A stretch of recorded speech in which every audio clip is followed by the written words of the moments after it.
Good evening and welcome to Facebook Live, where Mark Serwotka and myself are joined this evening by the group presidents of our two biggest groups. I'm very pleased to introduce Lorna Merry, Group President of the HMRC Group, and Martin Kavanagh from the DWP Group. Thanks for joining us this evening, where we hope to give as many of you as possible the opportunity to raise any questions, comments and concerns that you have, and obviously we'll seek to answer as many of those as we can. I want to start off by saying a huge thank you for everything you're doing to help PCS members and to serve the public at this time. So many PCS reps are working tirelessly and we're all getting used to a very different and very new reality. Tonight, you're going to hear from Mark, from Lorna and from Martin, who'll each give an overview, and then we'll get into the specific questions that are being sent in. So if you've got questions, send them in to us and we'll seek to answer as many of those as possible. Can I just remind you to keep liking and keep sharing this live event on Facebook so that we get as much publicity for it as possible.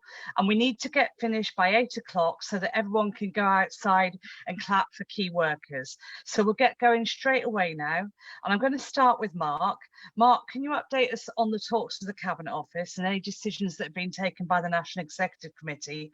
And obviously there's been developments today that you'll want to talk about. So I'll hand over to you, Mark.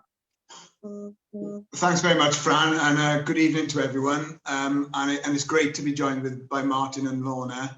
And just to say, for anyone else who's watching from any other group, we are going to be doing more of these in the future with group presidents from other parts of the union. I want to start really with a bit of good news. People will know that over the last few weeks we've been pressing the government to address our concerns on pay and pensions and on the issue of office closures and redundancies. And I can confirm that we have heard from the government today, and we will now be meeting them on Monday morning, where we will be discussing your pay and your pensions and your futures. And the National Executive Committee will receive a report next week, and we will be communicating to everybody, telling you what we have got back from the government.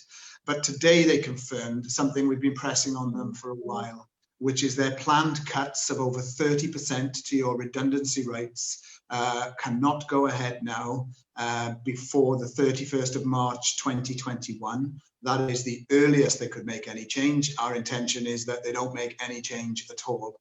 And this is a significant achievement for the union, Fran, and many members in DWP and HMRC particularly will be watching tonight with real concerns, know that when the government cut our terms in 2016, they were huge cuts, tens of thousands of pounds some members lost. We defeated them in the High Court after members of our union voted by 96% to reject what they had done. We won in the High Court, and this further extension today will mean that we will have had 4 years of the terms and conditions back that you deserve, and we're determined to keep them for longer. So it's good news and gives us a bit of certainty. What we've now got to do is make sure when we meet them Monday that we make progress on your pay and on your pension and on your future. So do look out for any announcements that we make. But for anyone who is going to be leaving the civil service, I'm sure they welcome this news tonight, because it will mean tens of thousands of pounds for many of our members, Fran.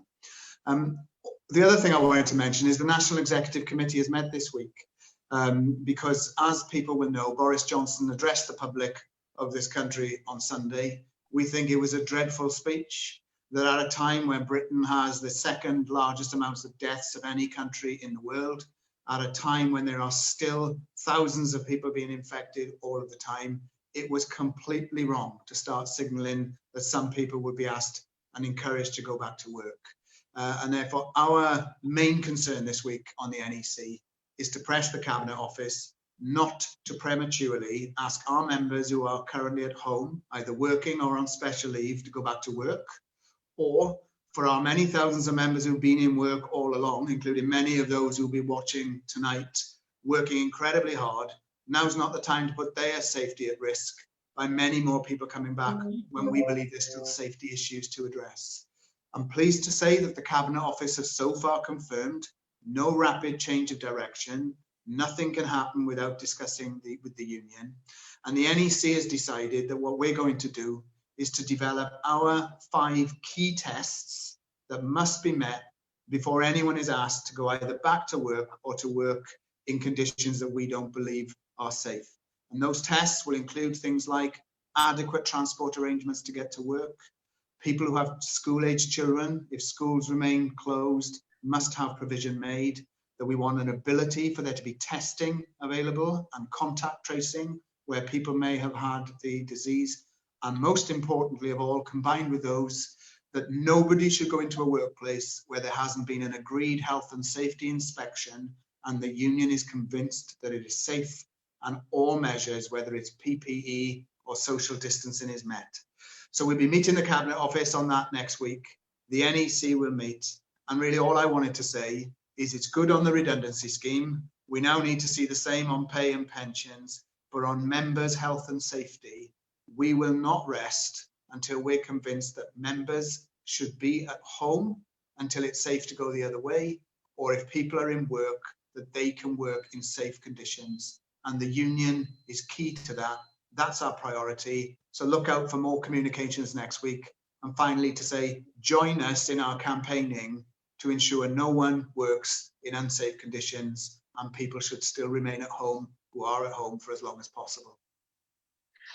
Okay, thanks very much, Mark, and thanks for those opening comments. I mean, obviously, there's an awful lot going on at every level of PCS right now, and we know that negotiators and groups are working just as tirelessly as at national level to get things put in place for their members.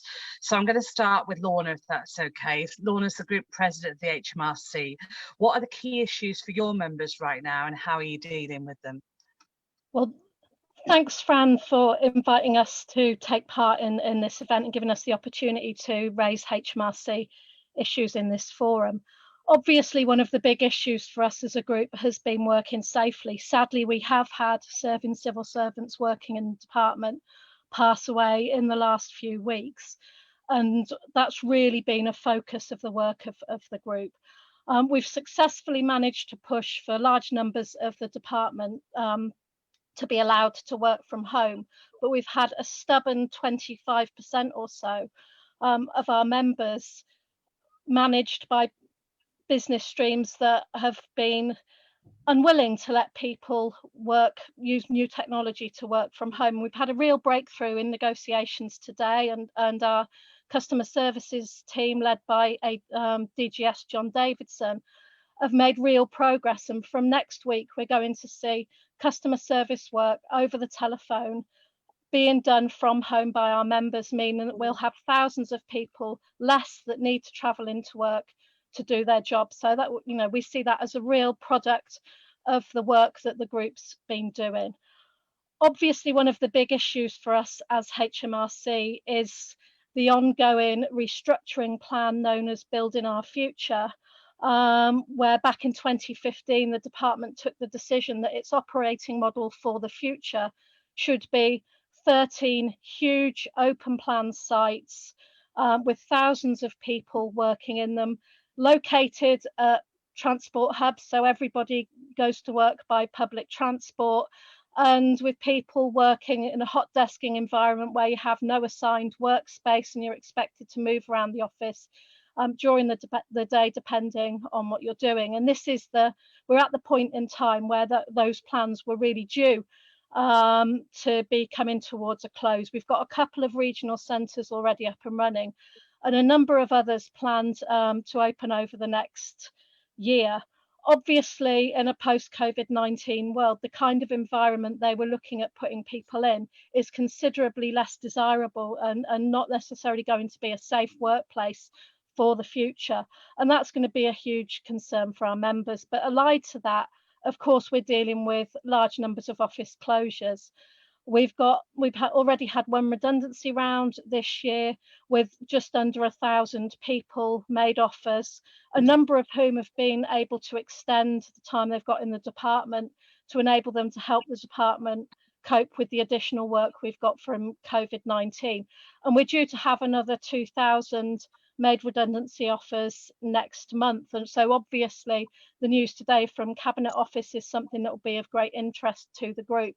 And we'll be looking at the detail of that and how we can use that to get the best deal for as many of our members as possible. Of course, being HMRC, we're the key workers that everybody loves to hate. We're never at the top of the public's Christmas card list, so the work our members do is fundamental to making the state operate. And we've been doing an enormous amount of work to support the country through the COVID-19 crisis. And we've been winning plaudits all around for the work we've done getting the job retention scheme and the scheme to support self-employed people up and running so early to make sure that money is getting through to the people that need it. But of course, our pay is a huge issue. Our pay settlement date is the 1st of June, and we've not had any indication of what might be on the table for this year. We've got about 1,000 people at the AA grade who had a pay rise this month as the national minimum wage went up in April. And because that rise was slightly less than anticipated, this year it hasn't caught 12,000 of our AOs who are sitting on the bottom of our AO pay scale. But we have around a fifth of the department currently at or within £10 a week of national minimum wage pay rates. So obviously pay is a huge issue for us going forward. Thanks, Fran. Okay, thanks so much, Lorna. And Martin, same question to you. What are the key issues in the DWP right now and how are you dealing with them?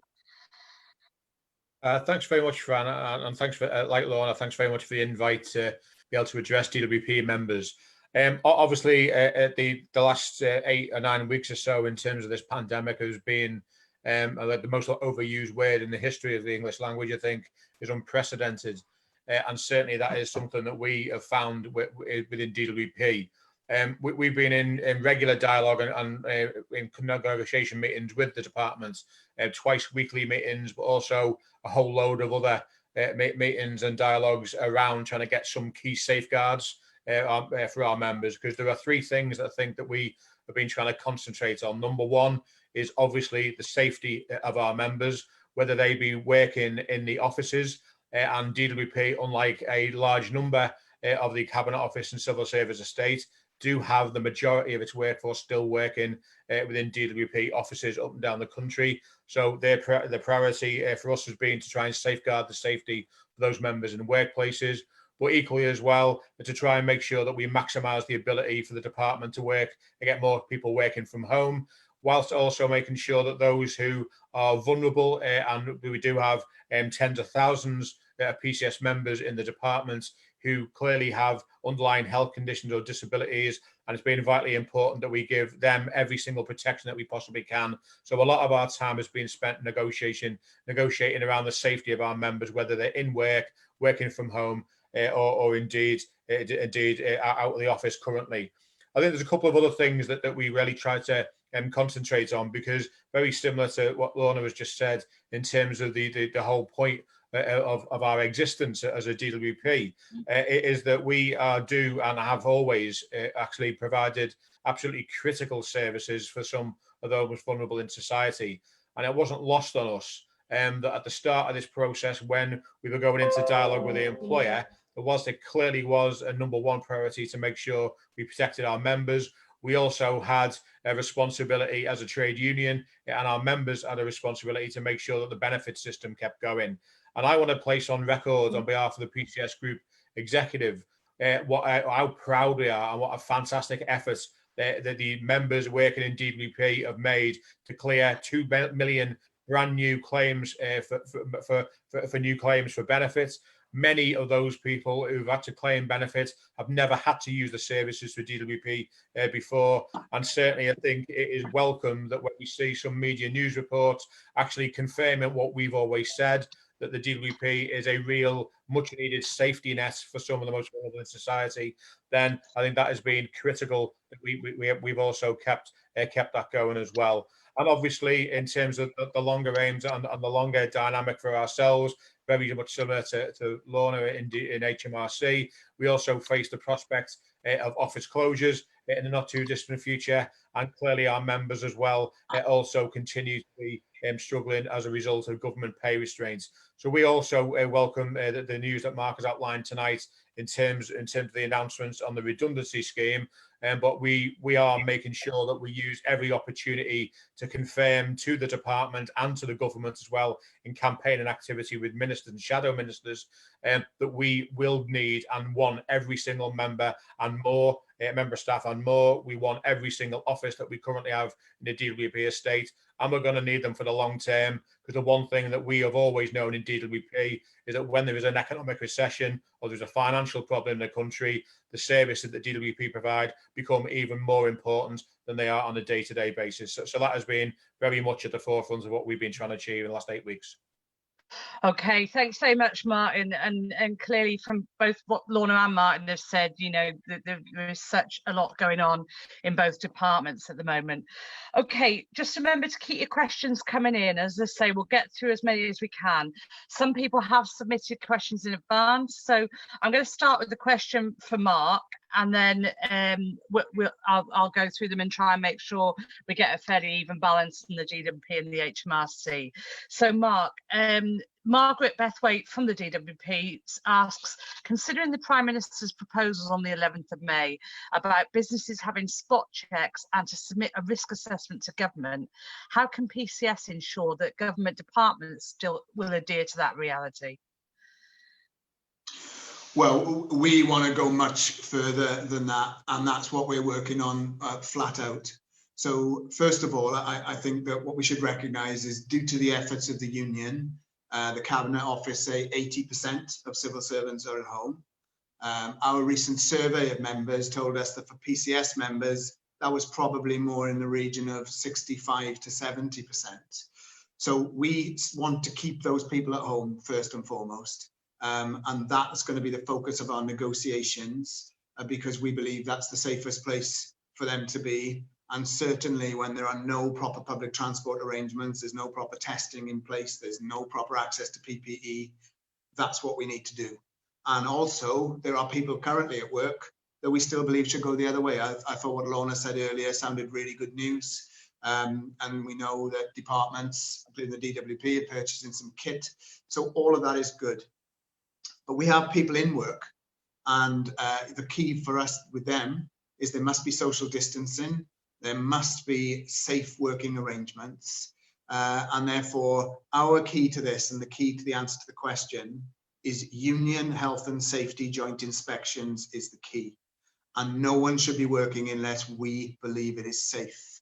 And to that end, I think even though Lorna and Martin are representing departments that are UK-wide national departments, I think it is important to say the real flaw in the Prime Minister's announcement was he didn't even recognise that we have members watching this tonight who will be in Scotland, Northern Ireland and Wales, and he doesn't have responsibility for this for those members. They're governed by the Welsh, Scottish and Northern Ireland governments, and they're taking a different approach. And that's why we regretted the Cabinet Secretary issued, I think, a dreadful statement encouraging people to go to work, we think was unsafe, and took no account of the fact that they can't say that to people in England, Scotland, in Scotland, Wales and Northern Ireland. So we're on the case. And my real strong thing to finish on is this: if any member is watching this and they're either in work or they're at home and being told by somebody you need to start thinking about turning up, go to the union, go to one of our excellent local reps, or go to our groups, or contact our national coronavirus hotline, where we will give you advice on your individual legal rights, but also what the union is doing to keep you safe, both in these two departments and elsewhere. So we're on the case. We have had, I think, some real successes up to now, but we're going to go into a crunch period where more pressure will be applied. And sticking with the union and getting union advice is the best way to keep safe. Okay, thank you. I'm going to stick with Mark for a minute because there's actually quite a common theme developing through a lot of the questions. There are two members, both from DWP actually, saying, why is the government taking so long to address our demands? Bearing in mind that Scotland have agreed to give a 3% increase in pay, why can't that be done here and soon? As it is, we've had a pay freeze for many years. Surely we deserve what is rightfully ours, especially at this time. And that's Sandy Davis from the Wirral and Rapal Ravat from DWP Leicestershire, both asking a very similar question. And then sort of leading on from that, Rapal also says, and why are we never mentioned in any briefings that the government hold? Boris Johnson's speech on Sunday mentioned every key worker, apart from civil servants who've been going into work and doing their bit. So there's a theme there around, you know, recognising the efforts that our members are making, but also recognising them in their pay packet. Mark, I don't know if you want to pick that up as well. Well, I do actually, and I echo Martin and Lorna's words. I mean, our members have been amazing in this crisis. And actually, people are going to look to them even more. I mean, there's talk of a recession, of mass unemployment. So the job retention scheme and universal credit are going to be central to many millions of people's lives in this country, and they'll depend on our members. It is a shocking thing that we never get mentioned. Although Richie Sunak, the Chancellor, of course, when he announced the job retention scheme, lauded HMRC and made the point that the people doing it weren't at work, they were actually in their kitchens and in their dining rooms, and made a big point of how they could work from home. And that's what we think needs to be carrying on for as many people as we can. I mean, one thing people may not have seen is on Monday, Boris Johnson in Parliament was asked a question by the chair of our parliamentary group, Chris Stevens, and it was on this point about where's the pay rise for civil servants. And Boris Johnson said, I'm not now negotiating pay in Parliament, but he went on to do this fantastic lauding of how wonderful our members are. Now, what we have to do is turn those words into deeds. It's no good saying we're wonderful and then having thousands in HMRC on the national minimum wage and thousands in the DWP struggling to carry on. We have to get those words now turned into deeds. What I would say is the letter we've received today has not addressed our demand for an across-the-board pay rise for everyone, but it has said that on Monday we will discuss pay. And my anticipation is, in a background where people have been reading this weekend, there could be a 2-year pay freeze. There will be movement on the question of pay on Monday. We have to wait and see what it is. Our view is any pay freeze is utterly unacceptable. We've claimed 10%. That's what we think members are worth. But we hope to be able to communicate with people next week. And I just want to say that, you know, we believe our members do a marvellous job. So let's pay them what they're worth. And let's see what the government say on Monday. If they give us what we're worth, great. If they don't, we should all be prepared to campaign to get what we deserve. Okay, thanks, Mark. We've got questions coming in, but can I just remind you to like and share this on Facebook as well, and let's get this going as widely as possible.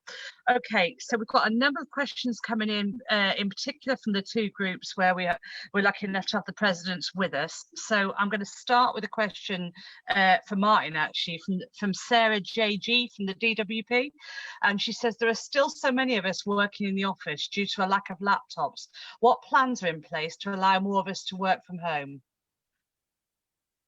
Okay, cheers, Fran. Thanks for that question, Sarah. I mean, in terms of the DWP starting position, we've made clear as a union from day one, actually, that the department was completely caught out by a lack of IT and remote IT facility to allow our members to work from home. And that is something that we have been pressing really hard on, that we want to maximise the number of people who can work safely from home, not just to make sure that they're not working in open plan workplaces where the risk of infection is that much greater, but also the travel to and from the workplace. What we have done, and we haven't done anywhere near as much as we want to achieve as yet, but what we have done is been pushing the department hard on two specific areas. One, to make sure that they maximise the amount of kit that they purchase, and they have indeed managed to get now in excess of 20,000 new pieces of IT kit distributed out to DWP workers that they are currently and in a process of allowing those individuals to work from home. but also as well, we've been pressing them that where Surface Pros or laptops are not available, that they should also be looking to maximise the amount of existing IT kits within the department to actually see whether or not that can be facilitated to allow working from home. There is still much more to do, and our position I want to make quite clear to the PCS members who are still in the workplace that our job will not be done until we have the majority of our workforce safely out of offices, safely working from home in an environment that they are comfortable with, and in an environment that allows them to do the job that they desperately want to do on behalf of the service users of DWP and benefit claimants, but obviously in an environment that doesn't increase the risk to their health. So there's much more to do, Fran, but we have, I'll continue to negotiate with the department to make sure that we maximise it with over tens of thousands of new kit to be purchased and sent out as quickly as possible to those members of staff. Okay, thanks, Martin. And actually, that question is very similar to one that was raised by both Courtney Murray from DWP Timeview Park and Kath Regan from the DWP Cardiff and District Branch. So clearly that is something that people are very interested in. And as Martin says, we'll do all we can to facilitate more of that. A question for Lorna next then.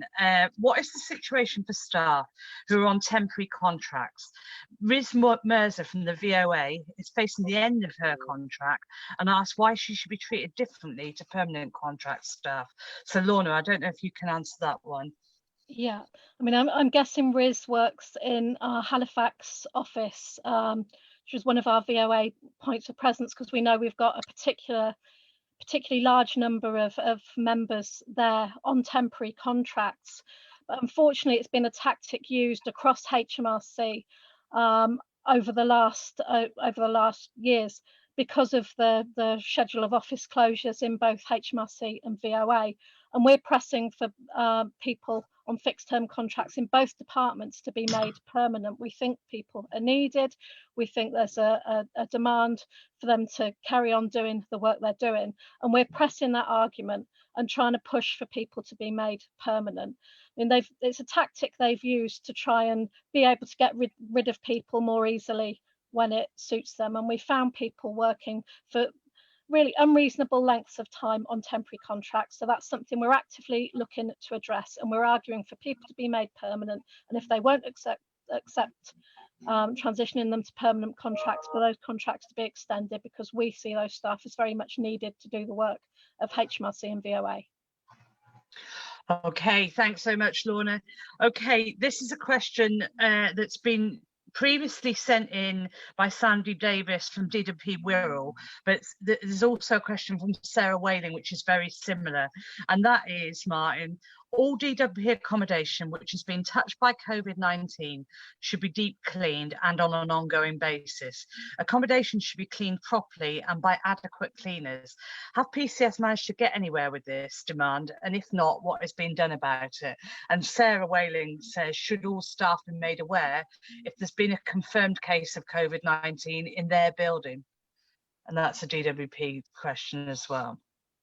Okay, cheers, Fran. Yes, we actually have been pushing really hard for a negotiated protocol within DWP to ensure that the workplaces, and while we do have so many of our members continuing to have to attend the office, that we have a protocol that puts in the maximum safeguards that we possibly can. And I think a number of achievements that have been reached. One is that I think, again, very early in the early days of this, I think we would all accept and would all agree that nowhere near enough was being done, not just in DWP, but in other government departments, in terms of the cleaning regime, in terms of the ability to make sure that social distancing was being adhered to properly. And we've been working hard, and I've reached agreements with the DWP on certain standards and set standards in terms of the cleaning, but also in terms of social distancing.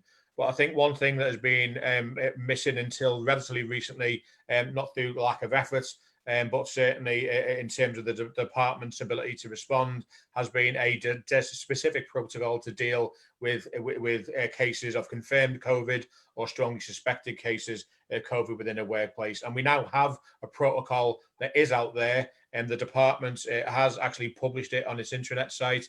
PCS have issued 2 briefings specifically to deal with the rights that members have, but also what the department should be doing in relation to confirmed COVID cases. And what we've also been able to do is use that guidance and use those protocols in the most extreme cases, like places like Wearview House in Sunderland, for example, where we've managed to actually close an office down and an entire office down for 7 days, get everyone self-isolated and make sure the proper cleaning regime is put in place to try and safeguard. So we have been working hard on that. We do now have a protocol in place. And I do want to assure the members who put in the question around the internal operations within the offices that we aren't just resting on our laurels and thinking we've got a protocol now that is therefore done and dusted. We will continue to make sure that that protocol is implemented properly and enforced, and where it isn't. And we've also negotiated a fast-track escalation route where we have examples where either social distancing or the cleaning regime just isn't up to standard, or the department's response to confirmed cases of COVID isn't up to standard, then we can escalate and make sure that members are taken out of unsafe areas and make sure that we use everything in our power and in terms of the agreed protocol to make sure that workplaces are safe moving forward. Okay, thanks very much, Martin.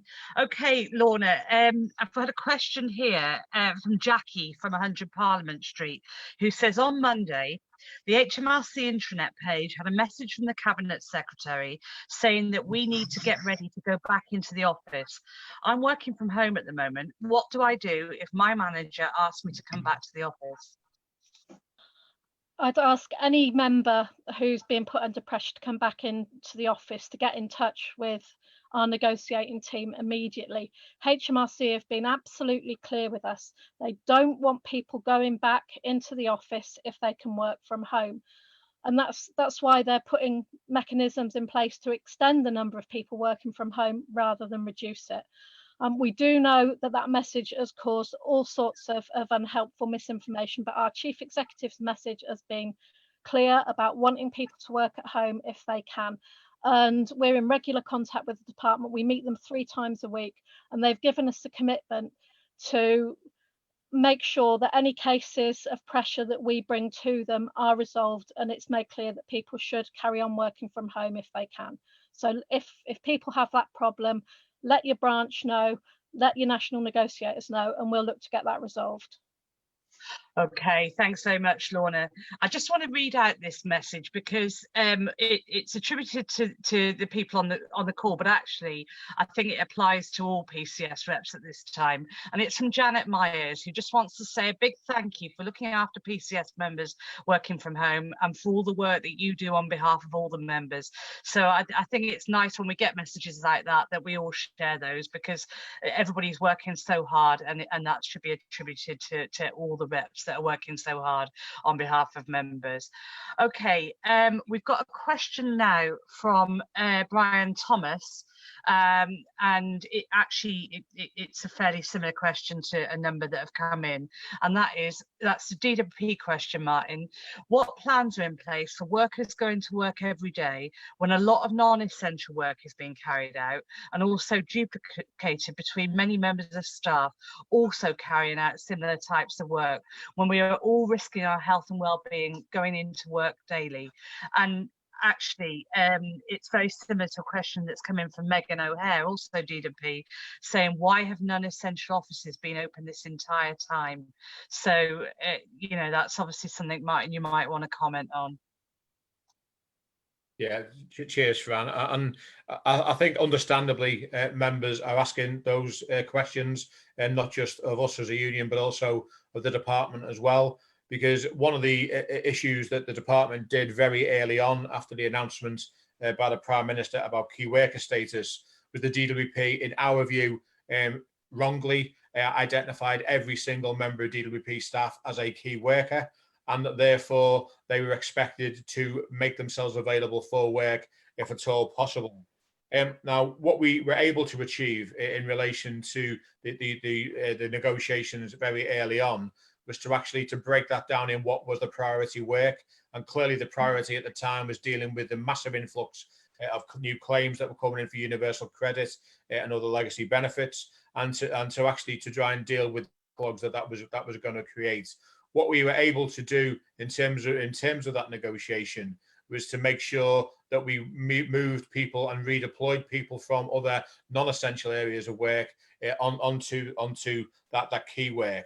But what we've noticed in recent weeks is a move by the department, as those benefit claims are being processed and administered and the payments are being made, is a move to move the staff who they'd redeployed onto that critical work back into the roles that they'd been doing previously. I want to assure all the members of DWP on this event tonight that we do not accept in any way, shape or form that anybody, not one single member, should be doing anything other than priority work. They should only be doing priority work, and they should only be doing that from a workplace if it is not possible or feasible for them to do that work working from home. And what we have done is we have demanded that the department identifies what its priorities are, in not just in terms of the future as we move forward beyond this crisis, but in the here and now, what the priorities are, where those priority areas should be worked from, and the numbers required to work on them, and to make sure that we only have staff putting themselves into offices doing that key work. If we are in a position in a few weeks' time where we haven't made any inroads in terms of those priorities, then clearly decisions will need to be made as a group executive, and members will need to make decisions in terms of what that means moving forward. But we need to be very, very clear that the priority work still has to be processing claims and making sure benefits are paid for the most vulnerable in society. And some of the normal business as usual work that isn't critical should not be being done, and certainly should not be place, and we'll continue to pursue those aims. We've got a meeting lined up early next week with the department to pursue those key demands on priority work, and hopefully we'll be able to have a positive message later in the week. Okay, thank you. One for Lorna now. You might want to comment on this, Lorna. What's happening about office closures in HMRC? And that comes from Maureen at HMRC Preston. Well, we've got a meeting next week where they're going to update us on their plans.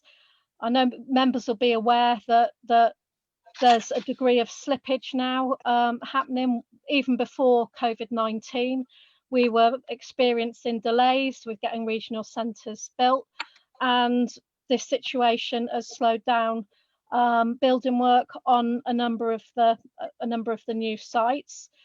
So we're expecting that to have an impact.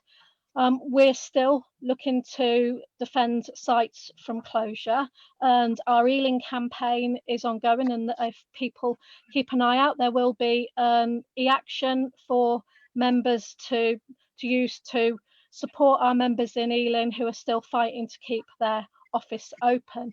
But what we're trying to do is to use the new ways of working that have been developed as a result of this crisis, to put options on the table for people whose offices are closing but who want to keep a job in the civil service. Now, I know a lot of people will have had 4 or 5 years to anticipate the fact that their office is closing, and they may have thought they knew what they were going to do, and they're now going to be in a position where their partner might be using the job retention scheme to keep some income. Their business might be suffering, and their financial situation looks very different to what they were expecting. So, you know, we're aware of the fact that there will be people that will be weighing up exactly what they want. So we're looking to work with the department to maximise the use of new technology to give people whose buildings close options to stay if they want to stay. And there's some work starting next week. There should be a survey coming out to members at the beginning of the week from the department, which is starting to take a project forward, looking at what we can do longer term to put those options on the table with the department. We've been arguing for them for years. If they'd done what we asked them to do in the Ealing pilot, we would have had all these mechanisms in place, and that it would have been much easier to adapt to the way of working we're doing now. But we're still trying to defend sites that want to stay and to keep options on the table for people who want to stay. And there will be more news soon. Thanks, Lorna. That's great. Thank you. Okay, back to you, Martin. Liz Carlin from DWP asks, why are staff who have been sent home with Surface Pros but then recalled back into the office within a week still having possession of the Surface Pro? So in other words, they've been issued with the laptop with which to work from home and then recalled back into the office. Can you shed any light on that? Yeah, cheers, Fran. I mean, to be honest with you, this is a nonsensical situation that the departments found themselves in, where they've ordered, say, X number of thousand pieces of kit, we distributed it, but then we're getting increasing numbers of examples where staff who actually have the appropriate kit being asked to continue to work in offices and travel to offices, sometimes using the remote IT kit. This has been flagged up every time we've been given an example with the department, and we have been successful in resolving some of those examples to make sure that people aren't unnecessarily having to attend and travel into offices. But one of the issues that the department keeps saying in response to our challenge on this is that it's not just about having the actual kit, it's about having the ability to be able to build, do the appropriate build onto the IT, make sure that the departmental systems work efficiently, make sure if for example, a job, a main part of the job is involved is some element of telephony to see whether or not that telephony can be functionalized into the home working environment as well. So this is not something that I have to say the department is in any way, shape or form bottomed out as yet. And it is still far too often happening that our members are coming into work with kit that should allow them to work remotely because the department hasn't been able to facilitate that working from home. That is a fundamental, I think, problem with the starting place that we had in DWP, where there was hardly any remote IT devices available to allow sufficient amounts of working from home. But it's something we will keep plugging away at, and certainly in relation to in terms of the actual the kit itself. Then the department has given us assurance as late as this afternoon, and that they are now in a position where they can actually start meaningfully rolling out the IT kit, and it is indeed functionalized to be able to allow safe and secure working from home. So that should improve in the days and weeks ahead, Fran, but it's not being bottomed out yet, and we will continue to raise every single example that gets flagged up with us with the department. Okay, thank you, Martin. I've got a question for Mark next, which has been raised by a couple of people. Somebody from the Home Office who asked to remain anonymous, and Jasmine Loter from the British Museum United branch. And that is, even if all the protection is provided within the workplace, a person on their commute to work can contract this virus and spread it. How can this risk be prevented? And will PCS support members who do not want to use public transport to travel to work? And Mark, I wonder if you'd like to pick that up. Yeah, well, let's start with Boris Johnson himself, because clearly in his announcement on Sunday and in the subsequent advice, the government's position is people should avoid public transport wherever possible. And one of the things that we raised with the Cabinet Office, and we will be pursuing with them on Monday, is we know we will have thousands and tens of thousands of members who are at work who will be using public transport. I mean, we've only got to look at the tragic death of bus drivers, not just in London, but particularly in London. We have seen transport workers who have lost their lives. It is absolutely clear that you cannot observe social distancing on public transport, which is one of the reasons why the government's announcement was so irresponsible. So we're clear that in the tests we will develop, how you get to work must be a key test. And our view is the employers will need to be asking their staff how they're getting to work. And given in the capital in particular, but not just the capital, we will have loads of members who will not be single car users, then this has to be one of the key considerations as to how people are getting into work. I should say, Fran, as well, we're working with other unions. We're working closely with the RMT union representing rail staff, who have also made it clear that they don't believe it is safe. We're working with the National Education Union, who are valiantly trying to stop schools reopening on the 1st of June when they believe their members aren't safe. So, you know, if you are using public transport to get to work because it's your only method of going to work, and that you have concerns about that, contact us. Because one of the things I want to keep stressing, I mean, both Martin and Lorna keep making the point as well, why you should contact a union is that many people get told something by a manager, and they need to know that they should not just accept that, they need to come to their union for advice.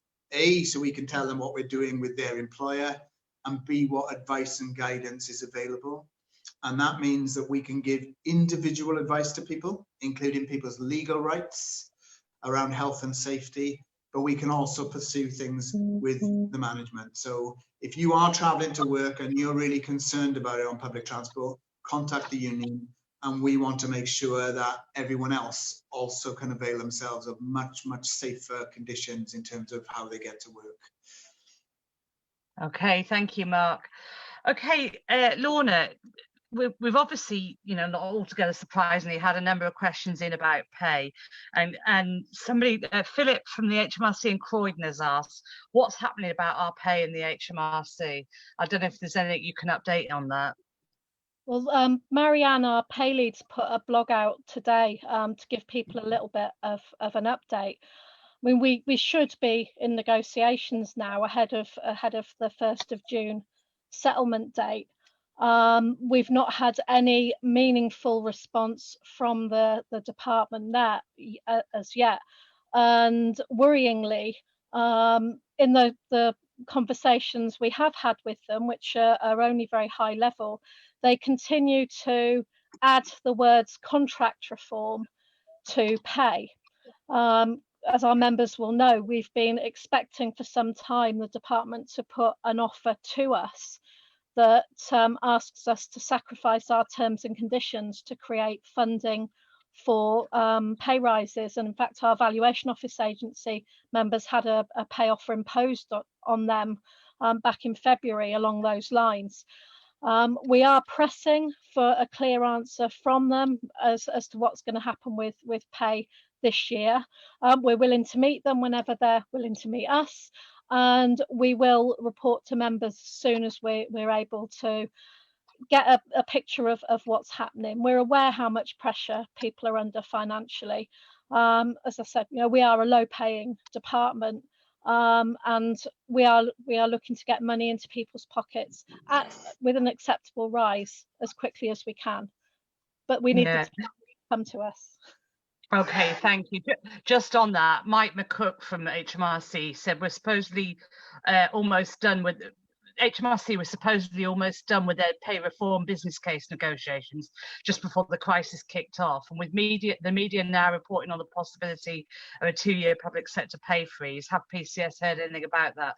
I'm going to ask Mark to cover that in a minute, but are we now to be forgotten by the wayside in spite of stepping up and administering CJR's RS projects throughout this period?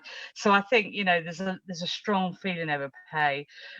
Martin, do you want to give a quick update on where we are in DWP? Yeah, cheers, Fran. I mean, in DWP, very similar to Lorna, clearly that this COVID crisis has pretty much overtaken everything in by way of the normal sort of negotiation cycle, and DWP is no different in relation to pay. And we had been in talks, in preliminary talks with DWP earlier in the year around a set of priorities that we wanted to see instilled in the future, any future settlements, not least because obviously people, members in DWP will be very much aware that this is the final year of employee deal. Last July, indeed, was the final payment in relation to employee deal, and therefore there are a whole load of unresolved pay issues following on from ED that needed addressing in this year's pay round. Obviously, the delay that's been built in by the COVID crisis has meant that we've not been able to get into that detailed negotiation with the department, but our demands are very clear, and they're very similar to what we put forward every year, actually, of employee deal. That is a decent across the board pay rise. Make sure that there is no extension of employee deal in terms of any additional changes to contractual terms, but also as well, we have made clear to the department that what we won't accept is that now the money aspect of part of the deal has disappeared in terms of ED, that they just on the 1st of July start cutting away and reneging on some of the safeguards that were built in to the contractual terms. And we were having positive dialogue around that pre-COVID, and obviously we'll start that discussion, and indeed we'll be starting that discussion on some of those HR aspects of it But in relation to pay, we're very much in the similar space to comrades in HMRC, and that is at the moment we haven't got the Treasury remit. We don't know what the position will be in terms of the pay going forward, but we'll obviously update members as soon as we've got anything. Okay, thanks so much, Martin. I'm very conscious of the time and making sure we get finished by 8 o'clock so that people can go out and clap for key workers, which I think is something that all of us would want to do if we can. So I'm going to invite Mark to sum up. And Mark, in summing up, could you cover the differences around the devolved administrations? We have had questions around that, and it'd be good in your summing up if you could make sure we cover the fact that there are those differences. So over to you, Mark. Okay, so just quickly, well, first of all, on the devolved nations, the governments in Scotland, Wales and Northern Ireland are not encouraging people to go back to work. They are not seeking to relax the lockdown in the way that Boris Johnson has indicated. And what we need to stress to people is our advice to all of our members, which we've told the Cabinet Office that we've issued, is if you live in Scotland, Wales or Northern Ireland, you must follow the advice of your government because they have primacy on these issues, and that's really important. And we will be seeking, if we get anything more progressive in the devolved nations, to press the same for our members in England. So it's very important if you're in Scotland, Wales, Northern Ireland, that you do not follow Mark Serwotka or Boris Johnson's announcement. You listen to what your national government has said, and you ask PCS if there's any confusion. I mean, on the question of pay, I just wanted to add, Fran, that Lorna and Martin have indicated the difficulties in DWP and HMRC. I just want to remind people that our union's position is members in DWP, HMRC and everywhere else should all be paid the same. We should be paid a lot more, and we should have a single civil service rate, not 150 different sets of pay talks, because that has always been used to keep our pay low. And our national claim has argued for a central payment to be made. And during the COVID crisis, we've argued that all members, wherever they are, should get an interim payment above inflation to allow us the time as the year progresses to try and make much, much bigger improvements. And obviously what is going to happen on Monday is we're going to meet the Cabinet Office on pay. I anticipate that there will be news that will come out following that meeting, and that will affect members in DWP, HMRC and elsewhere. Now, obviously, a question is related to the pay freeze. Let's be clear, it will be utterly unacceptable if they try and freeze the pay of the workers in our union who are now keeping this country ticking over in vital ways. And we will not accept that. But we also can't just accept if it's not a pay freeze, but it's a derisory amount. So all members should look out for news next week. The final thing that I just wanted to say, Fran, is that I really want to thank Martin and Lorna for joining us, because it's been great to hear direct from our lead negotiators. We are going to do it for other members in other groups. But my key message really is this: we've achieved a lot for members in this crisis, but we've got so much more to do. We want more people at home, not less. Those in work must be safe. We will support all members and all of our branches who are campaigning for safety. And we will support all members and all branches who will campaign for decent pay and conditions. So I'm urging people to get involved in the union. If they've got a colleague who's not in the union, or a friend or a family member who could be, join PCS. The more of us there are, the more successful we can be. And I'll leave you with this thought: if it hadn't been for you as members voting to reject cuts in our terms and our union standing up, we wouldn't have today learned we've got a further year of honouring our existing terms. We'd have lost them 4 years ago, and £400 million would have gone to the Treasury instead of rightfully being available for PCS members. That goes to show what we can achieve. It's good on redundancy. Now let's do it to keep everyone safe, everybody paid fairly, and everyone to have a long-term future. So that's my message, and together we can achieve that. So look out for more news next week, and really thanks to yourself, Fran, for chairing this event, and to Martin and Lorna, and to all members who've been watching.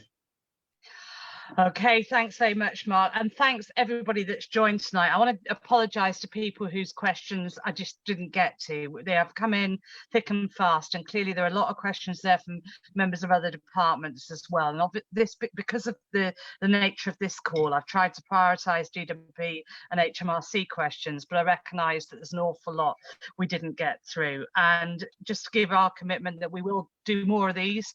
There will be other group presidents that will join Mark and myself for Facebook Live events in the weeks ahead, and the intention is to keep giving you all the information we can. So in closing, I just want to thank you for joining us tonight, encourage you to keep sharing it on Facebook so that we can get a wider coverage for the future, and to ask you all to keep doing what you're doing, because everybody's doing a fantastic job in terms of the work that you're doing, but also we're delivering vital services at a time when they're most needed. So in closing, I want to thank you all, and I want to just say stay safe and stick with us, and we'll keep in touch with you with every update that we've got as soon as those things develop. So thanks for your time, thanks for your input, and speak to you all soon. Thank you. Good night.